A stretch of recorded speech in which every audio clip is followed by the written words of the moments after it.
Assalamualaikum warahmatullahi wabarakatuh. Selamat malam. Salam sejahtera untuk kita semua. Selamat merayakan Hari Raya Idul Fitri. Minal aidin wal faidin. Mohon maaf lahir dan batin bagi segenap pendengar Kantin Hukum. Kembali lagi bersama kami di podcast Kantin Hukum, belajar hukum lebih asik. Oke teman-teman, sesuai dengan judulnya, minggu ini kita akan belajar tentang pidana bagi pemalsu dokumen, terutama dokumen kesehatan. Dan beberapa waktu lalu menjelang Hari Raya Lebaran, kita semua tahu bahwa ada arahan untuk larangan mudik Lebaran. Namun ditemukan di beberapa tempat itu masih banyak orang justru telah melakukan perjalanan mudik Lebaran tersebut, teman-teman. Nah, yang menjadi perhatian itu mereka membawa surat atau dokumen kesehatan tentang bebas COVID-19, teman-teman. Ternyata setelah ditelusuri oleh pihak terkait, pihak kepolisian, ternyata surat atau dokumen yang mereka bawa itu dokumen palsu, teman-teman. Nah, setelah ditelusuri lebih lanjut, ternyata mereka itu membelinya di toko-toko online, teman-teman, dengan kisaran harga Rp35.000 hingga Rp70.000. Nah, sekarang ini sesuai dengan arahan berbagai pihak bahwa akan ada pelonggaran kekarantinaan, jadi banyak tempat sudah mulai beraktivitas seperti biasa, namun dengan tetap mengedepankan protokol kesehatan seperti penggunaan masker, penggunaan hand sanitizer, dan juga mencuci tangan. Beberapa tempat pendidikan seperti universitas pun akan mulai kembali beroperasi pada pertengahan Juni ini. Ada juga yang beroperasi di bulan Juli, ada juga yang beroperasi bulan Agustus. Nah, ya tentu kita semua berharap semua ini cepat berlalu dan teman-teman bisa kembali beraktivitas seperti biasa. Nah teman-teman, di beberapa tempat atau daerah khususnya menjadi tempat bermukim atau kos mahasiswa-mahasiswa ini juga telah mengeluarkan peraturan-peraturan terkait penanganan COVID-19 tersebut. Contohnya seperti memulai memperbolehkan pendatang, terutama mahasiswa, yang akan mulai berkuliah lagi, namun dengan protokol kesehatan yang ada.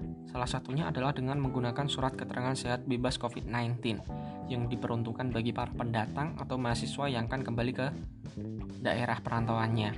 Tentu hal tersebut menjadi pro dan kontra dikarenakan beberapa tempat atau daerah masih kesulitan untuk melakukan tes. Bahkan ada yang membayar hingga Rp600.000 hanya untuk sekali tes. Tentu hal inilah yang menjadi kekhawatiran akan adanya calo-calo penjual surat lagi. Lalu bagaimana sih ancaman bagi para pemalsu dokumen tersebut? Oke teman-teman, jadi baik para pembuat ataupun pemakai surat atau dokumen palsu tersebut dapat dipidana. Yaps, bagi para pembuatnya bisa dipidana dengan pasal 263 ayat 1 Kitab Undang-Undang Hukum Pidana atau KUHP yang bunyinya, barang siapa membuat surat palsu atau memalsukan surat yang dapat menimbulkan sesuatu hak, perikatan, atau pembebasan utang, atau yang orang lain memakai surat tersebut seolah-olah isinya benar dan tidak dipalsu, diancam jika pemakaian tersebut dapat menimbulkan kerugian karena pemalsuan surat dengan pidana penjara paling lama 6 tahun dan pun bisa dituntut pula dengan pasal 268 ayat 1 yang bunyinya, barang siapa membuat secara palsu atau memalsu surat keterangan dokter tentang ada atau tidak adanya penyakit, kelemahan atau cacat dengan maksud untuk menyesatkan petugas penguasa umum atau penanggung, diancam dengan pidana penjara paling lama 4 tahun. Nah, bagi si pemakai ini diancam juga dengan pasal 268 ayat 2 Kitab Undang-Undang Hukum Pidana atau KUHP yang bunyinya diancam dengan pidana yang sama. Pidana yang sama itu sebagaimana yang disebut di pasal 268 ayat 1 tadi, yaitu pidana penjara dengan 4 tahun. Oke, kita lanjut. Diancam dengan pidana yang sama barang siapa dengan maksud yang sama memakai surat keterangan yang tidak benar atau yang dipalsu, seolah-olah surat itu benar dan tidak dipalsu. Gawat kan teman-teman, pembuatnya aja bisa dipidana sampai 6 tahun. Nah, kita yang menggunakan bisa dipidana sampai 4 tahun.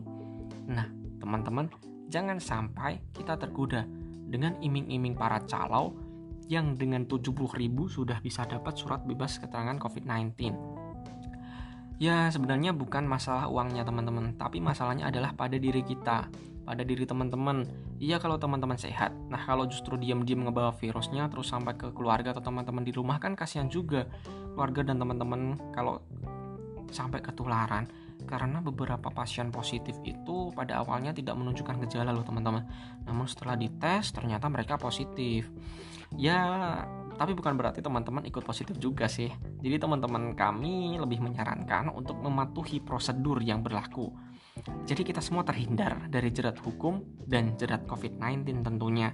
Karena siapa tahu dan mudah-mudahan saja tidak, sewaktu kita bermaksud tes COVID justru dinyatakan positif, kan kita bisa segera isolasi mandiri. Terus bisa segera sembuh, jadi tidak berlarut-larut, terus dibawa ke keluarga atau teman-teman yang lain di rumah. Tapi mudah-mudahan kita semua diberi kesehatan dan kita semua juga berdoa agar semuanya kembali normal dan kita semua kembali beraktivitas seperti biasanya. Oke teman-teman, mungkin itu saja dari kami. Semoga apa yang telah kami sampaikan dapat bermanfaat bagi teman-teman pendengar podcast Kantin Hukum sekalian. Kita kembali minggu depan dengan tema yang lebih asik dan kita akan ngobrol seru bareng salah satu tamu yang beliau juga salah satu tim Kantin Hukum. Apabila ada masukan, kritik atau saran dapat dikirimkan melalui email kami yaitu kantinhukum17@gmail.com atau melalui DM Instagram kami yaitu @kantinhukum17. Teman-teman juga dapat memantau Instagram kami. Kita tiap minggunya itu akan sharing ilmu pengetahuan tentang hukum teman-teman. Oke, itu saja teman-teman. Tetap semangat, jaga kesehatan. Yuk belajar hukum lebih asik bareng Kantin Hukum. Selamat malam.